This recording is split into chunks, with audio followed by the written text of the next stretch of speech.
नमस्कार स्टूडेंट्स।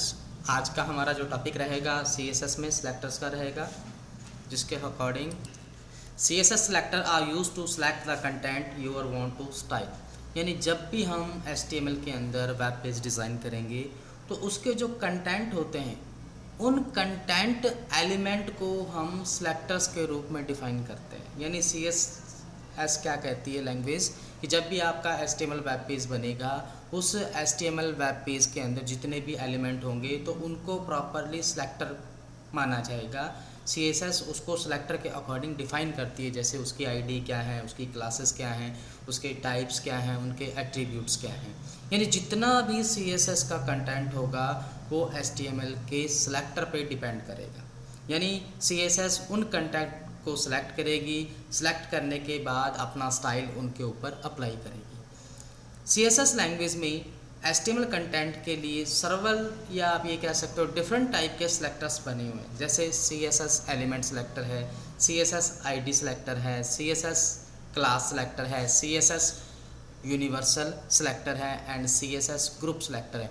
यानी वो अपनी आइडेंटिफिकेशन के लिए HTML टैग्स को, HTML एलिमेंट को इन सिलेक्टर्स में डिफ़ाइन करती है ताकि प्रॉपर इफ़ेक्ट्स को अप्लाई कर सकें। तो सबसे पहले बात करते हैं CSS एलिमेंट सिलेक्टर क्या है। The element selector select the HTML element by name. यानी HTML लैंग्वेज में एलिमेंट का जो नेम होता है या आइडेंटिफिकेशन होता है, तो एलिमेंट सिलेक्टर क्या करता है या CSS क्या करती है, उस नेम को जब भी HTML लैंग्वेज में वेब पेज डिज़ाइन होता है तो उसमें जो HTML के एलिमेंट हैं, जैसे P टैग हो गया, हेड टैग हो गया, बॉडी टैग हो गया, यानी जो एलिमेंट टैग नेम हैं तो उनको CSS एलिमेंट सिलेक्टर के अकॉर्डिंग जाना जाता है। यानी CSS लैंग्वेज क्या करती है, HTML के जितने भी एलिमेंट्स हैं, जितने भी टैग्स हैं, वो एलिमेंट्स टैग सिलेक्टर की कैटेगरी में आते हैं। इसके बाद आते हैं CSS ID selector. CSS ID selector यानी एक ID सिलेक्टर होता है। यानी ये क्या कहता है, the ID selector select the ID attribute of an HTML। यानी HTML लैंग्वेज में जितने भी एलिमेंट्स होते हैं उनके जो एट्रीब्यूट्स होते हैं वो प्रॉपरली यूनिक होते हैं, और उन एट्रीब्यूट्स की जो वैल्यू होती है सिंगल कोट्स या डबल कोट्स या आप एक यूनिक एलिमेंट के अकॉर्डिंग डिफाइन करते हो, तो CSS इनको ID सिलेक्टर की कैटेगरी में मानती है। It is written with the hash character, और इनको लिखने के लिए CSS लैंग्वेज हैश करैक्टर का यूज़ करती है। यानी प्रॉपरली एक HTML एलिमेंट की जो एट्रीब्यूट्स हैं उनको ID मानते हुए उनके ऊपर इफ़ेक्ट्स अप्लाई करती है। इसी तरह CSS सिलेक्टर में क्लास आती है। क्लास के अकॉर्डिंग पूरा HTML जो एलिमेंट है उसको किसी स्पेसिफिक क्लास के अकॉर्डिंग मानती है।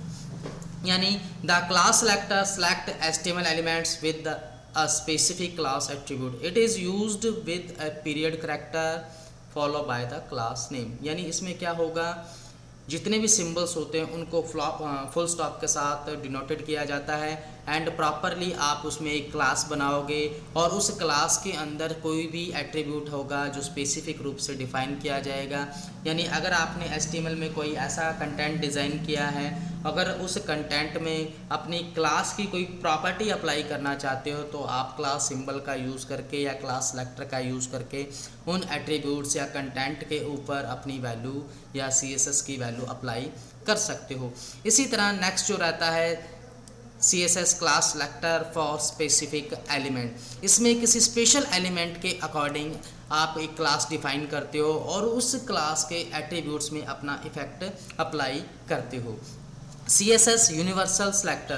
The universal selector is used a wildcard character. It is select all element on the pages.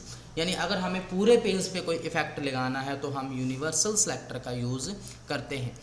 इसी तरह से ग्रुप सिलेक्टर में क्या होता है कि HTML पेज के जितने भी एट्रीब्यूट्स होते हैं, जितने भी स्टाइल्स होते हैं, उसमें उसको ग्रुप में डाल दिया जाता है। यानी पूरे कोड्स को ग्रुप में डाल दिया जाता है।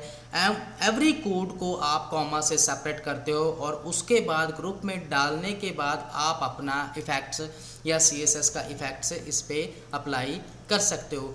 कुल मिला के आप ये कह सकते हो कि HTML प्रोग्रामिंग लैंग्वेज में जो CSS सिलेक्टर है, यानी पूरा जो वेब पेज होता है वो इन सिलेक्टर के ऊपर डिपेंड करता है। यूज़र अपनी फैसिलिटी के लिए कंटेंट को सिलेक्टर्स में डिवाइड कर देता है ताकि properly generic effect CSS language के थ्रू HTML वेब पेज पे लगाए जा सके, ताकि कंटेंट प्रॉपरली वर्क करे, कंटेंट ईजिली वर्क करे, कंटेंट का जो लुक है वो डायनेमिक आए।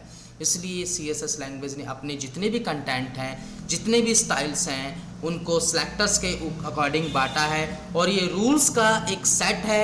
यानी आप ये कह सकते हो कि CSS जो सिलेक्टर्स होते हैं रूल्स का सेट होते हैं और इन सेट को आप अपने वेब पेज पर डिफाइन करते हो, दैट CSS सिलेक्टर।